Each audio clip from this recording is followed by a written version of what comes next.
Hello friends, welcome to our channel বৃষ্টি ইতিকথা। এখন নিশ্চয়ই বুঝতে পেরে গেছি আমরা কোথায় যাচ্ছি। আমরা যাচ্ছি নান্না পঞ্চাননতলায়, যেখানে কালকে নীলরাত্রি আছে, তাই আজকে আমরা যাচ্ছি নান্না পঞ্চাননতলায়। রাস্তায় যেতে যেতে একটা মন্দির দাঁড়ালাম, মন্দিরের সামনে ভম্বল ছবি তুলছিল। দেখতে দেখতে দেখো, ভম্বল দেখাতে পারলো না মন্দিরটা ভালোভাবে। যাক, রাস্তা দিয়ে যাচ্ছি।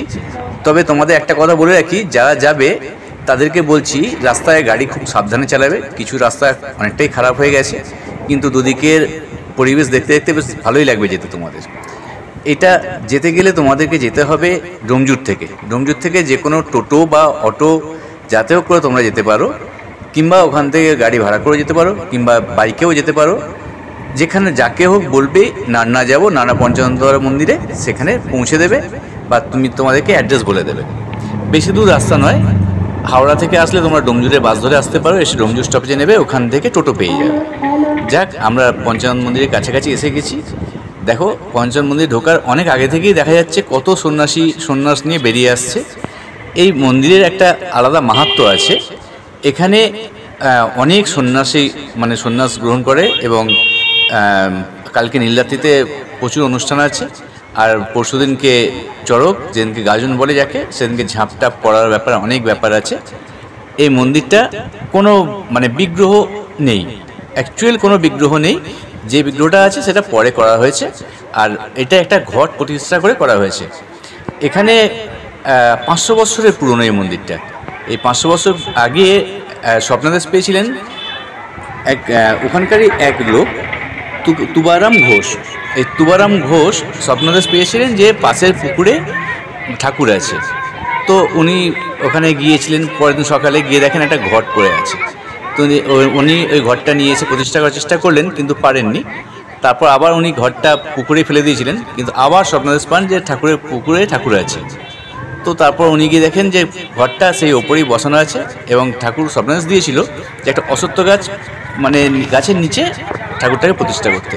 তো উনি একটা মাটির বেদি করে ওখানে ঘরটা প্রতিষ্ঠা করেন, আর ওখানে একটা অশ্বত্থ গাছ পুঁতে দেন। সেই অশ্বত্থ গাছ আজ অনেক বড়, এবং ওখানে পাশেই পুকুরে এখনও পর্যন্ত সবাই স্নান করে ওখানে পুজো দিতে আসেন।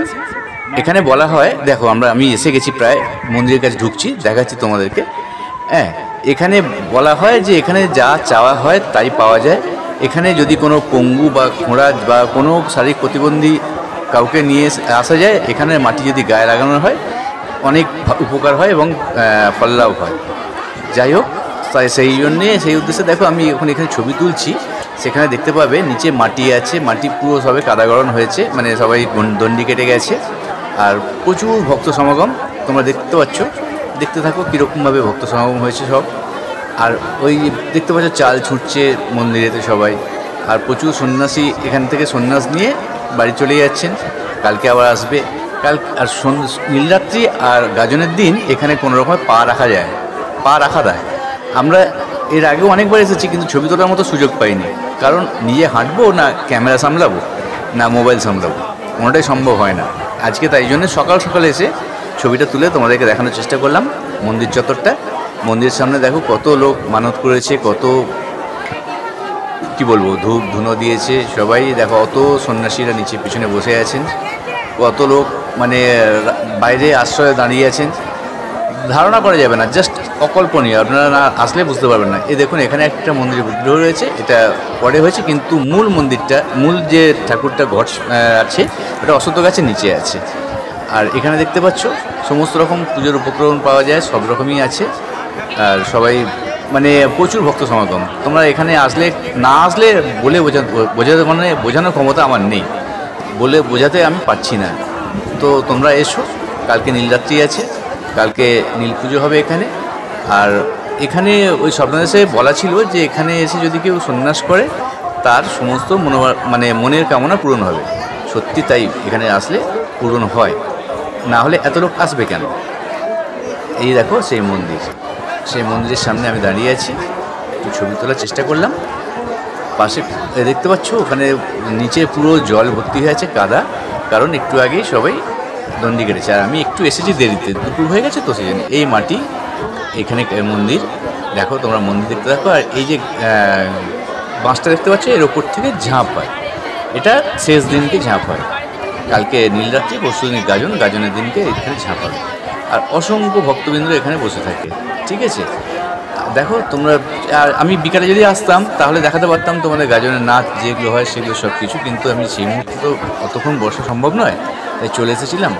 কিছুটা মন্দিরের অংশ তোমাদেরকে দেখাচ্ছি, কীভাবে আছে, সবাই দাঁড়িয়ে আছে। বাইরে মেলাও বসেছে, অসংখ্য মানে কি বলবো স্টল আছে, কোনো রকম প্রবলেম হয় না এখানে। আর সব থেকে বড় কথা, এখানে একটা জিনিস আছে, এখানে মানে গাজনের দিনকে ডাঁটা চচ্চড়ি পাওয়া যায়, খুব ভালো খেতে, খুব সুস্বাদু।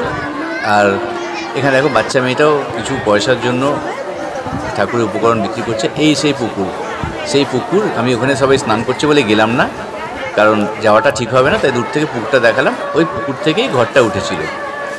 যাই হোক, দেখো আমি মন্দির চত্বরটা পুরো বাইরে থেকে দেখালাম। দেখতে পেয়েছো এই মন্দির, আর মন্দিরের পিছনে অশ্বত্থ গাছ। আর আমরা এই একটু দূর থেকেই ছবি তুলছি। ওই আমি দেখো ছবি তুলছি, আমার ছবিটা ভম্বল তুলেছে মোবাইলে, সেটাকেও দিলাম, দেখাচ্ছিলাম তোমাদেরকে। ওখান থেকে আমি দূরে একটু ছবি তুলেছিলাম। এই ভম্বল দেখো তুলেছে, ওখানে ভক্তরা বসে আছে নাট মন্দিরের মধ্যে। আর দেখো খুব ভালো লাগবে, এইখানে আসলে খুব ভালো লাগবে। এই একটা কথা বলে রাখি, একটু আগে ভাগে আসবে, নাহলে গাড়ি পার্কিং করার মতো জায়গা পাওয়া যাবে না, আর ঢুকতেও খুব চাপ হবে। তবে হ্যাঁ, সবসময় লোক ঢুকছে বেরোচ্ছে, মোটামুটি তুমি ফাঁকা পাবে না, কিন্তু ঢুকতে পারবে, বেরোতে পারবে। আর সব থেকে বেশি বিষয় কাল নীলরাত্রি আর পরশু গাজনের দিন, আগেও বলেছি এখনও বলছি। আর সুতরাং তাড়াতাড়ি তোমরা আসবে।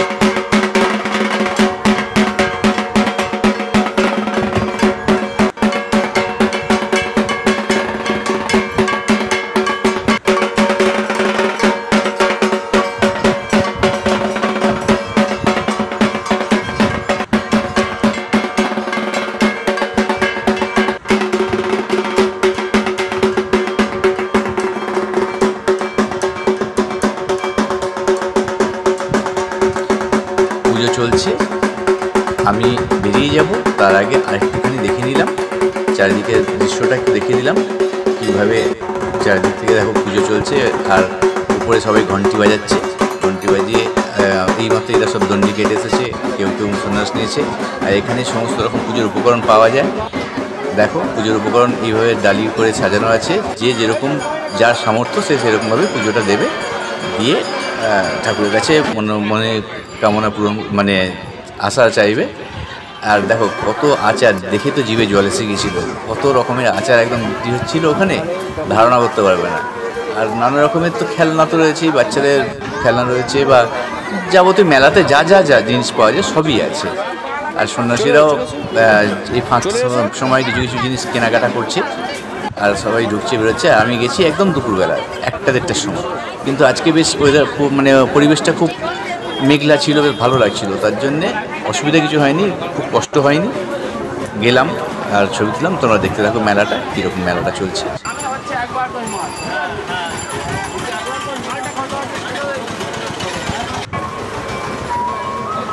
মোটামুটি ঠাকুরের ওখানে ছবি তোলা হয়ে গেছে, আমরা বাইরের দিকে চলে এসেছি।